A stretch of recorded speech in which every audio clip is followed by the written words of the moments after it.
Hi. Do you have 5 minutes for a quick interview? Do you have 5 minutes for a quick interview? Oh, actually, I can time it too. I got a little timer here. You mind if I record you? Oh, yeah, okay. What is your name? I'm Nerville. What is it? Nerville. How do you spell the first name? Nerville. Nerville. Yeah, Nerville. Nerville. Very nice to meet you. I'm Anthony. Same to meet you. Same to you. Yeah, it's nice to meet you. Nerville. Okay. What I'm doing, Nerville, is interviewing people to see if they believe in any gods. Okay. Which god have you chosen to worship? Oh, God, the God who created heaven and earth, like the Bible. Bible. Yeah. Is it the Christian God that you believe in? Yeah, the Christian God. How tied are you to the belief being true? If 100% was, I'm 100% confident that it's true, and 0% is I have no confidence that it's true. I have 100% confidence that it's true. Yeah. What is putting you so high on the confidence of the belief? Well, the universe, the creation of the universe suggests that the universe has a recurring pattern, which elucidates that there was a mind behind such creation, because there's a repeating pattern to the universe? There's a repeating pattern to the universe. Oh, wow. Yeah. I didn't even think I've ever heard that before. Yeah. And now, how did you conclude that the repeating pattern of the universe makes the belief in the Christian God all the more real? Why didn't you go to Vishnu or Allah or something like that? Okay, so first of all, I was born into Christianity, basically. Okay. I was born into Christianity, and my parents read the Bible to me when I was small, and also science also proves that the universe it's created in a recurring pattern. So I read a lot of articles, read a lot of things here and there, and I concluded. If you were to discover 3 weeks from now that science really figured out that they were mistaken on it, and the universe doesn't repeat in a pattern, is that what you said it does? Yeah. That it actually doesn't work in that way. Yeah. And there was some other, I don't know, scientific explanation for it. Would you still hold the belief in the God? Yeah, I would still, okay. Yeah. So you're not believing in the God because of that specific reason? No, not because of that specific. Why are you believing in it? I'm believing in God because miracles have happened in my family. Miracles? Miracles have happened in my family.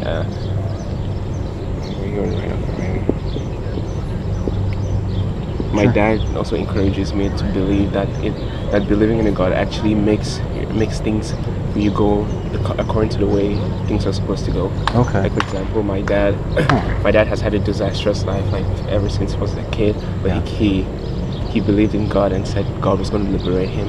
But now he's starting to see that things are unfolding in his favor, basically.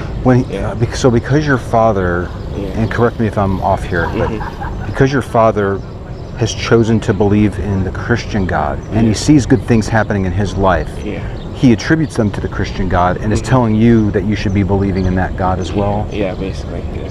Okay.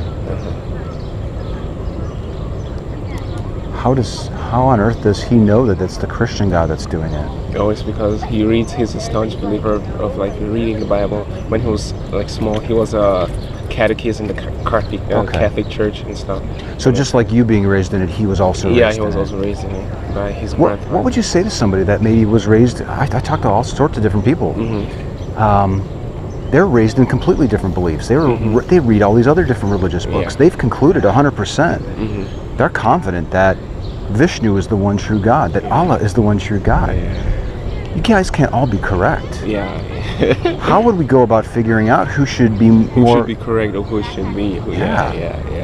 That's the thing. I always ask myself that question, how are people so drawn into their own belief that they think that it's right and stuff?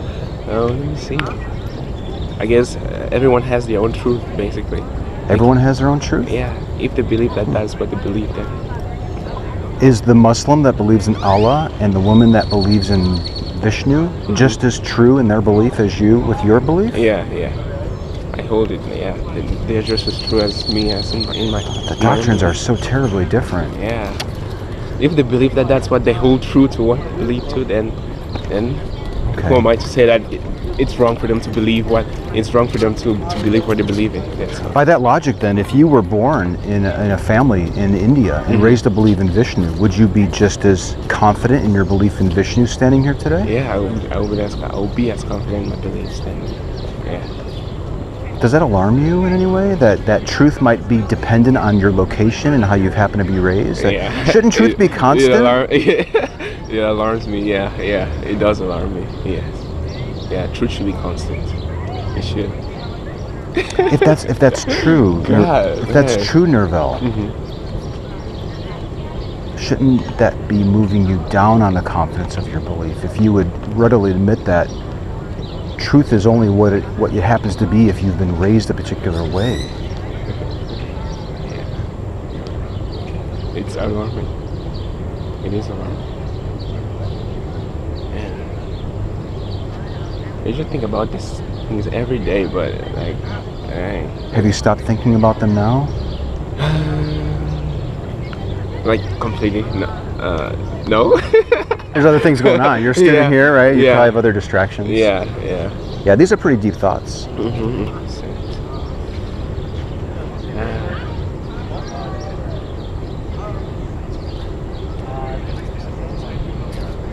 What did you think about the conversation? It was informational. I talked to you. It was good. All right. Well, I have a card here for you. Okay. And if you ever want to chat with me, you can just reach me via email. Okay. I'd love to really examine this idea of the truth of the belief and how can your belief be more true or just as true as somebody else's if it's really just a matter of how you've been raised and what you happen to be taught. Oh, and also the experiences. Okay. Yeah, you said miracles, experiences. Yeah, you've had experiences. Yeah, I've also had. So when you see miraculous things happen and when you have experiences, you attribute those to your God. Yeah. And what do you think the Muslim would do with the same sort of miracles and experiences? The same thing I would do. And what do you think the Hindu might do? The same. Pray to their gods. Thank them. Yeah.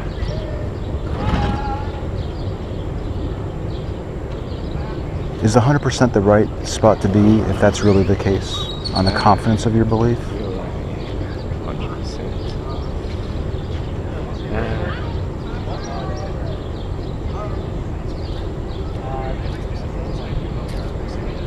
I believe so. Yes. Thank you so very much. I really appreciate your time. Thank and you, if you want to talk some more, just email me. Okay. Or if you see me just standing out here not talking to somebody, then come up to me again, all right? Okay, thanks. I really appreciate your time. Thank you. Thank you.